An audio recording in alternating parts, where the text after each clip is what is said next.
Welcome to the InvestFourMore Real Estate Podcast. My name is Mark Ferguson, and I am your host.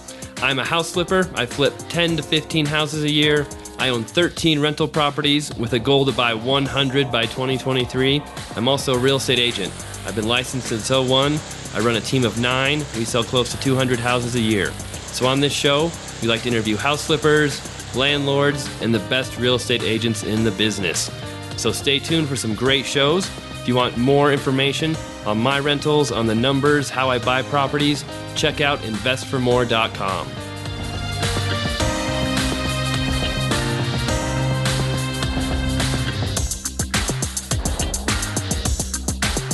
Hey everyone, it's Mark Ferguson with InvestFourMore, and welcome to another real estate investing podcast. Today I'm going to talk about real estate agents, why you should always use them, how to find good agents, the cost of agents, all kinds of great information, whether you're buying as an owner-occupant, as an investor, whether you're selling. I'm going to go through my thoughts on agents and why they are so valuable. So before we do that, just had news that a tree fell in one of my houses, so I have to go check that out here pretty soon.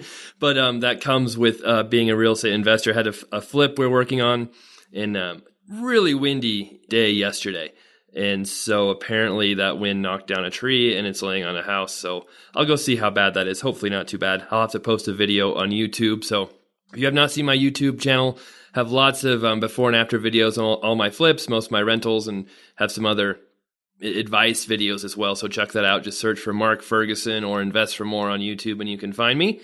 But yeah, we'll get into the real estate agent side now.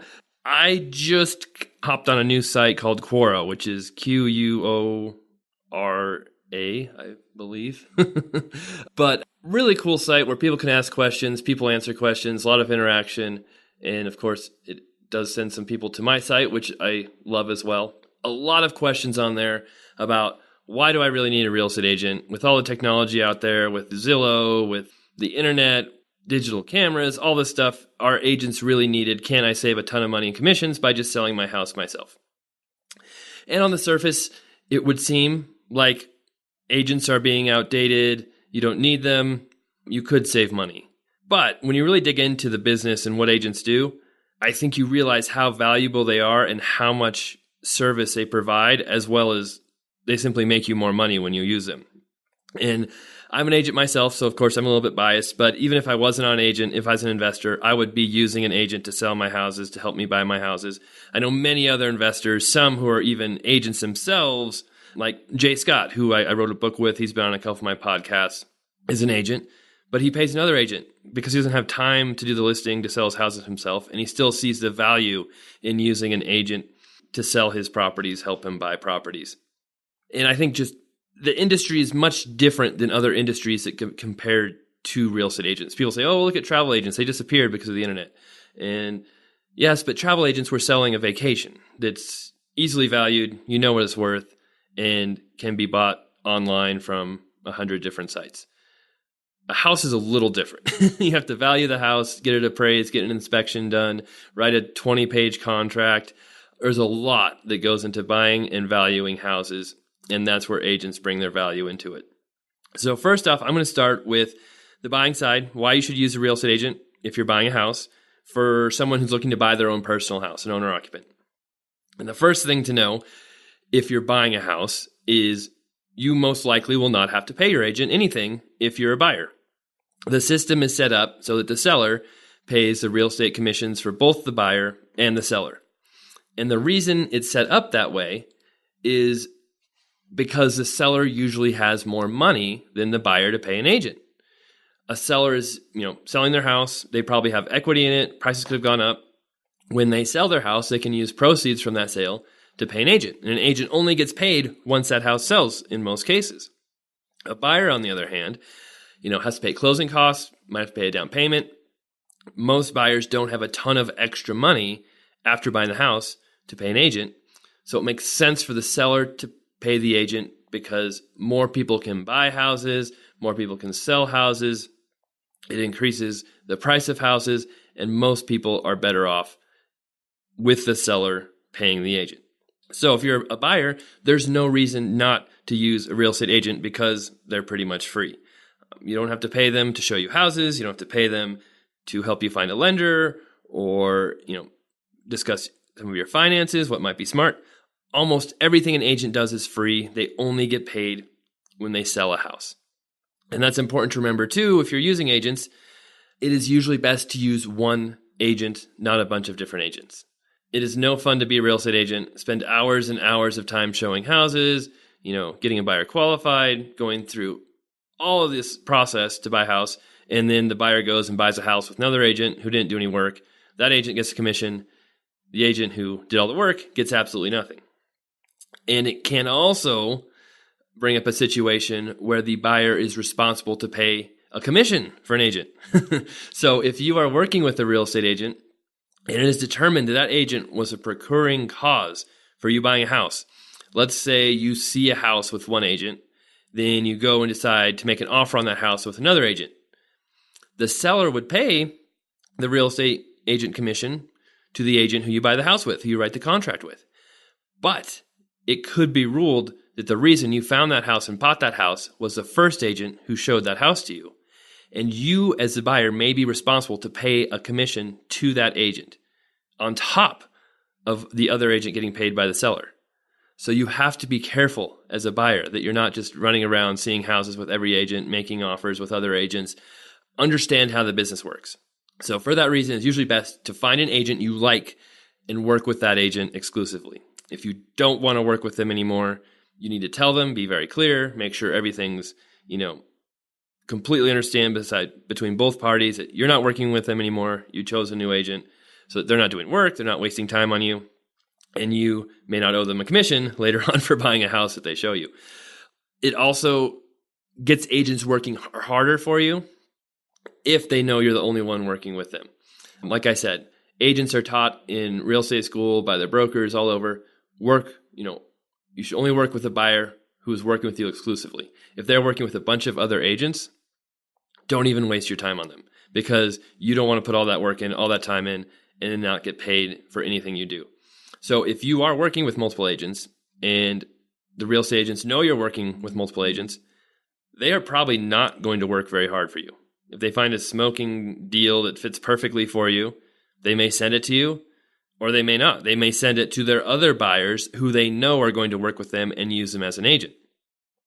So if you want an agent to work hard for you, to find you good deals, to really go out of their way, do not use multiple agents because they won't do it. They'll be concerned about getting paid and they're just not going to work that hard. So as a buyer looking to buy a house, it's almost always smart to use one agent, make sure they know you're exclusively working with them. Use an agent for one because it doesn't cost you anything. And talk to that agent. Communicate what type of property you want, what you're looking for. Find an agent who is experienced if you know nothing about housing. Find an agent who's sold many houses, who has a team who can help you out, who has time to show houses as well. There's all types of things to look for in an agent. I know a lot of people, when they're looking for an agent, they pick the first one they see. If they go to an open house, boom, that's their agent. They don't do any research. They don't spend any time interviewing other agents. They just pick the first one that comes along. Take your time researching agents. Choose, a couple to interview. Figure out who the best fit is for you. Don't just use a friend or family member just because they're close. I mean, it's a tricky situation because they might get mad at you if they don't use you. But if they're a part-time agent who doesn't know what they're doing or they're brand new, do you want them to help you find, probably the most expensive purchase you're ever going to make in your life? Do you want them to mess up that transaction? And I think one really good way to talk to people about that is say, hey, I had more than one friend. I had more than one, personal contact who's a real estate agent. I had to choose between them to see who I would use. And, I threw a couple of names in a hat, picked one, and that's how I came up with that person to use.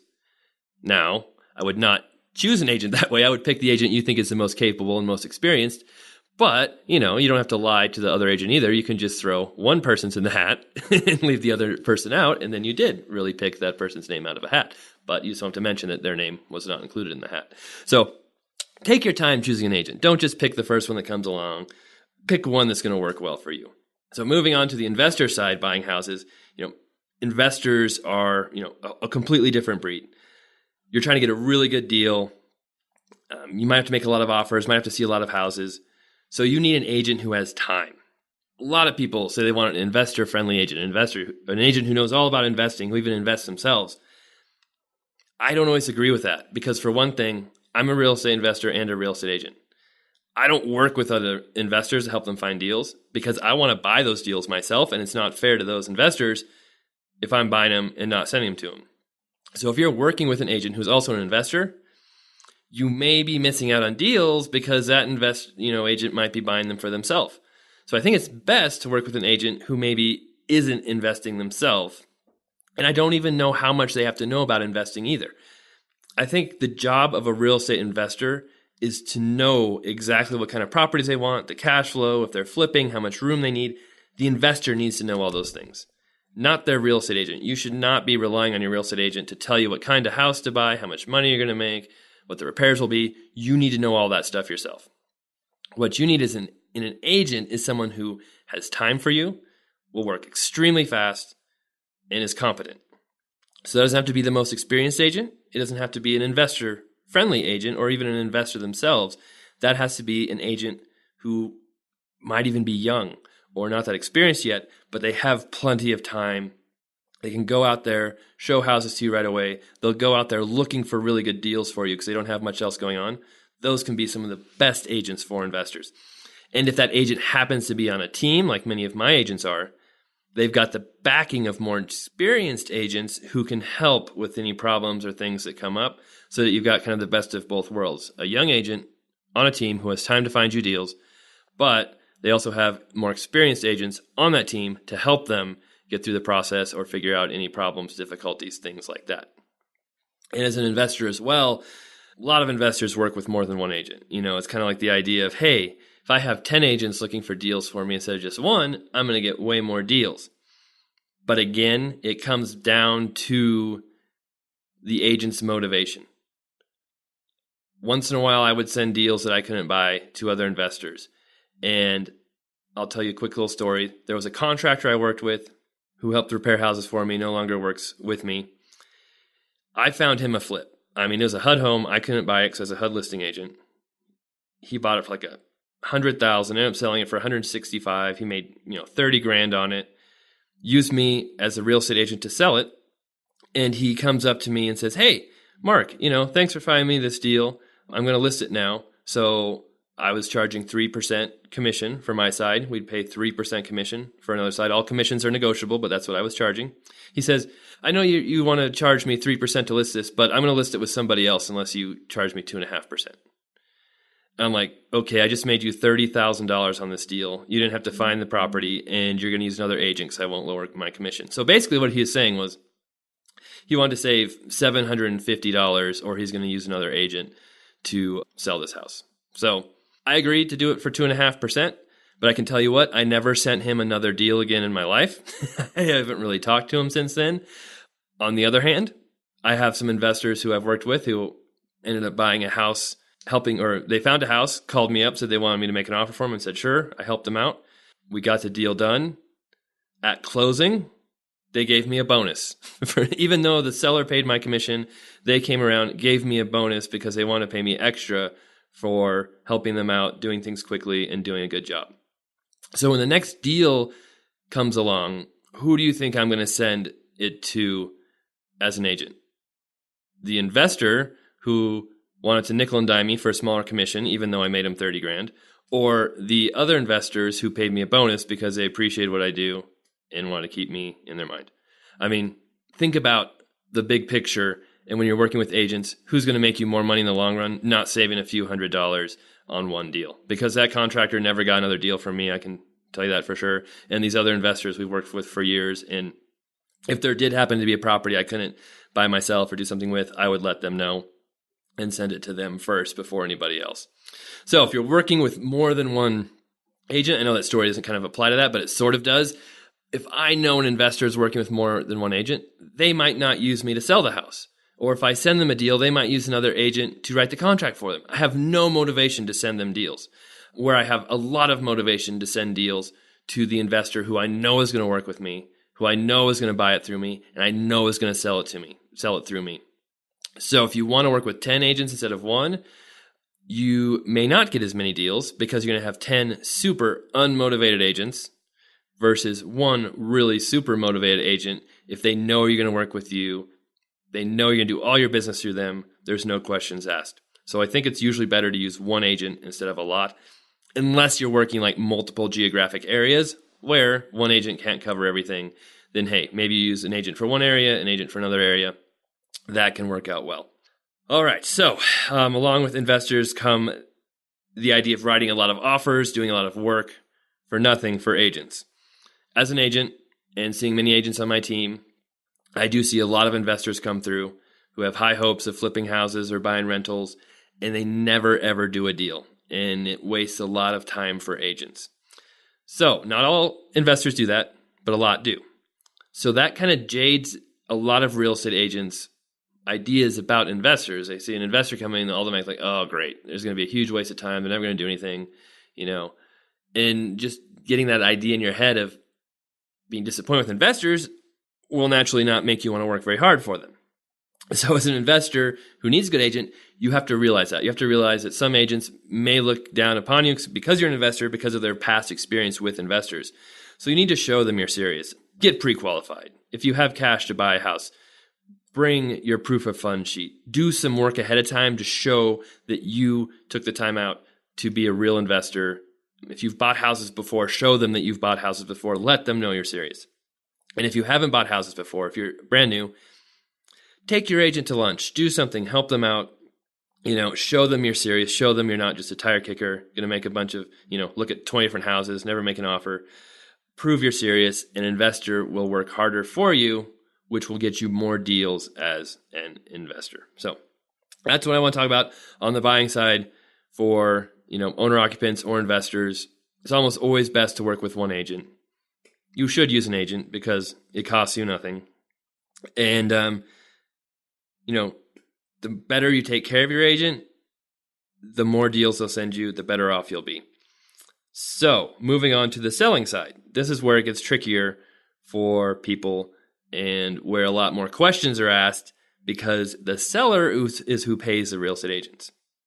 Like I said, we charge 6% on most deals. Commissions are negotiable. They can be more or less. There's all types of different commissions out there. There's no set commission, but that's what we charged. So if you're selling a $200,000 house and you have to pay a 6% commission, that's $12,000 out of your pocket. That's a lot of money. And people automatically think, oh my gosh, $12,000, I can do this myself and save all that money. It'll be so worth it. And on the surface, again, it's like, hey, yeah, maybe you will save that money.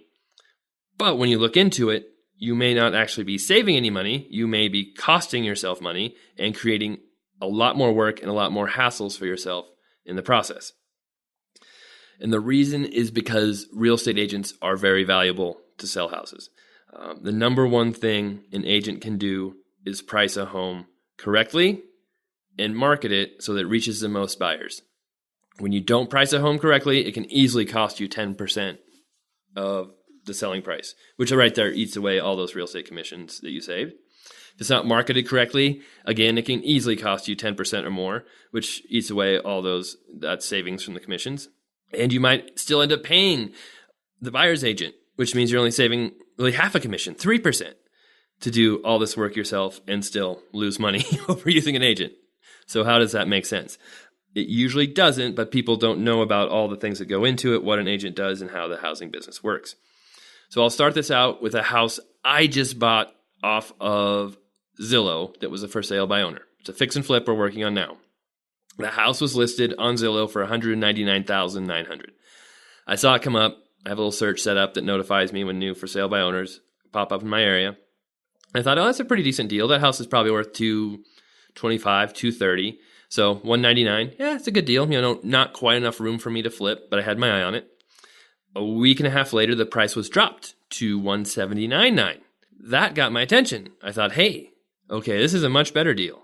I called the number, set up a showing, went and saw the house. There's a son who lived there. His dad owned the property. Didn't need a whole lot of work. So I'm like, okay, great. So I called the dad, started negotiating. We ended up texting back and forth.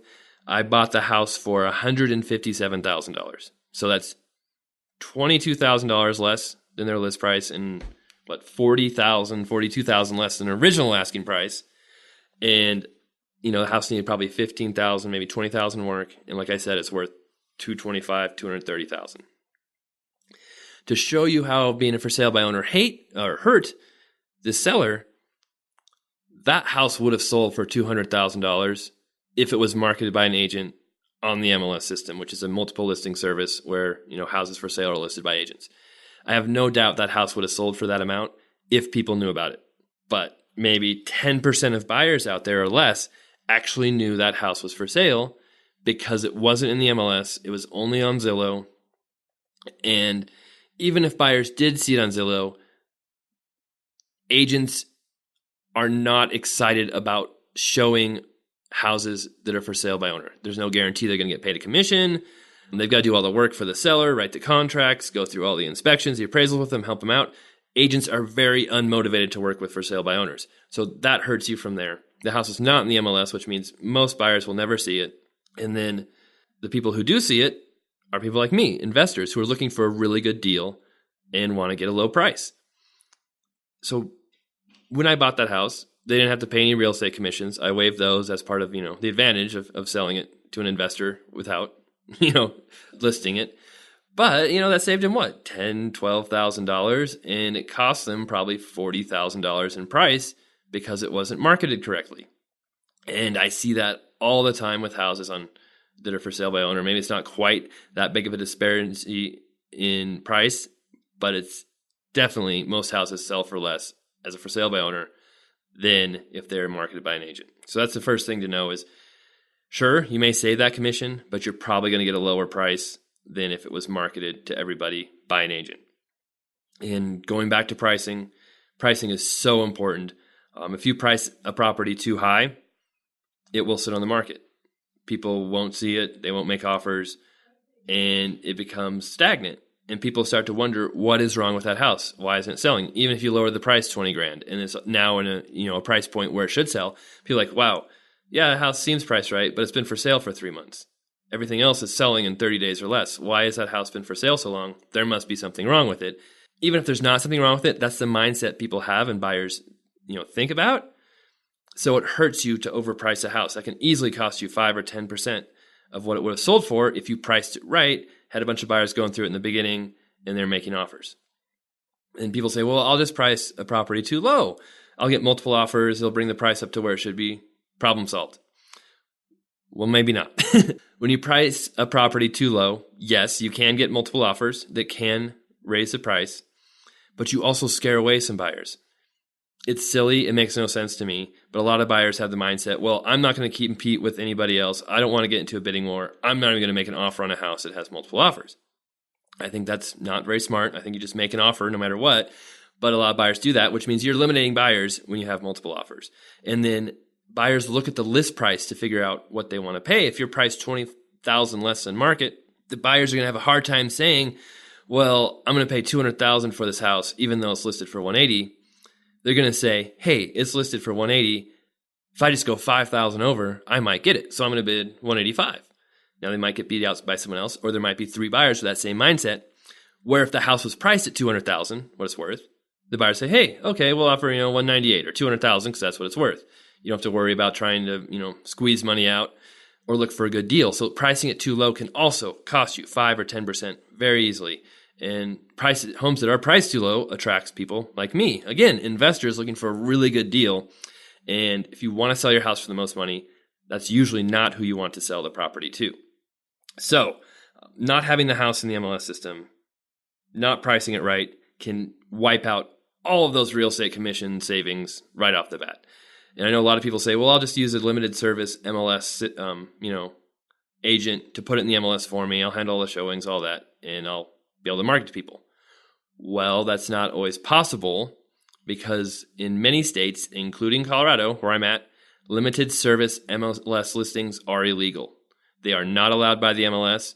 You have to have a full service MLS listing because that agent is responsible and has to make sure that seller is taken care of, not being taken advantage of. They can't just list the property in the MLS and forget about it. They have to be responsible to review offers, review inspections, appraisals, all of that stuff. Legally, they are responsible to do that. They cannot take a low service listing. So that may not be possible in your state either if that's what you're thinking. Other things the agents help with, marketing, making sure the pictures look great, the house looks great, negotiating offers. Like I said, I negotiated $22,000 off the price on that for sale by owner. Could I have negotiated that much if they had an agent? I don't know. Maybe, maybe not. But they probably would have had 12 other buyers competing against me, pushing that price up if it was marketed right. Inspections, setting up inspections. The buyers will want to look at the house, ask for repairs, ask for price reductions. If you don't have an agent working with you, it's very hard to figure all that out. Appraisals. Appraisals can come in low. What happens if an appraisal comes in low? Does the seller pay for all that difference? Does the buyer? If you have an agent working for you, they can help you. They can help even get that appraisal raised. They can help the appraisal come in at value before the appraisal's done. If you don't have an agent, a lot of times you're stuck with that appraisal. You don't know what to do. You don't know how to handle it. Same thing for closing fees, closing costs, knowing what is standard to pay for the seller and buyer in each state. Agents help with all of those things. It can be very confusing if you don't know what is typically done and if you're trying to do that yourself. Now, on top of that, you're trying to figure out a contract yourself that could be 20 pages long. You're setting up showings yourself, showing people. So many things that go into selling a house that a real estate agent can help with. And the bottom line is you'll usually make more money using an agent, even though you're paying commissions, than you would trying to sell it yourself because of pricing and marketing, and not to mention all the work you have to do yourself when you're doing showings, looking at a contract, reviewing everything else. And then the last thought I'll leave you with here is when you're selling a house yourself, most buyers will have an agent because it's free, as we discussed earlier in this podcast. They don't have to pay for an agent, so why would they not use one? Well, if you have a for sale by owner, that agent, and you don't want to pay that agent, you're eliminating most buyers. Not smart to do. You want to be willing to pay at least the buyer's agent, or else you're going to have a really hard time selling the property. So if you do pay the buyer's agent, now, like I said, you're only saving 3% instead of 6% or whatever the commissions may be. And the buyer is being represented by an agent now, and you are not. So who is going to have the advantage negotiating? That buyer's agent is not going to be on your side trying to help you out. They're going to be on the buyer's side trying to get everything they can for those buyers. So when they're negotiating the price, they're going to do everything they can to help those buyers out. When they're negotiating the closing fees, the closing costs, inspection fees, who pays appraisal, all that stuff, they're going to be working in the buyer's best interest, assuming the seller doesn't know what normally goes on, and they can try and sneak some things into the contract that the seller won't notice. When the appraisal comes up, they're not going to fight to get a high appraisal on the property. They're going to be happy with a low appraisal because they'll get their buyer a lower price, and if the seller agrees to it. They're not going to fight to try and, push for just reasonable inspection requests. They're going to fight for everything they can for their buyer. So it's just important to know that when you're selling a for sale by owner yourself, you're at a huge disadvantage marketing, huge disadvantage pricing, and a huge disadvantage dealing with buyers because you're most likely going to have to use a buyer who has an agent, and they'll just have all the ammunition on their side with none of it on your side. So in conclusion, not using an agent usually costs you money and a lot of time and gives you a lot more work to do. So for me, like I said, if I wasn't an agent, I'd still use an agent. It'd be a no-brainer for me. My time is so much more valuable doing other things than trying to show houses and do all that other stuff that comes with, selling a house. And I'm in the business. I know exactly what I'm doing. For people who aren't in the business, who aren't doing it all the time, the pricing, the negotiating, all of that, it just doesn't make any sense not to use an agent. All right, so that's all I've got for this show. Like I said, being a real estate agent, using agents, so much different than most other industries because houses are so unique. They're all different. It's really hard to price them. And being an expert on pricing houses is one of the most important things agents can do. And appraisers, yes, can help you price a house, but they'll charge you $500 to $1,000 to do it.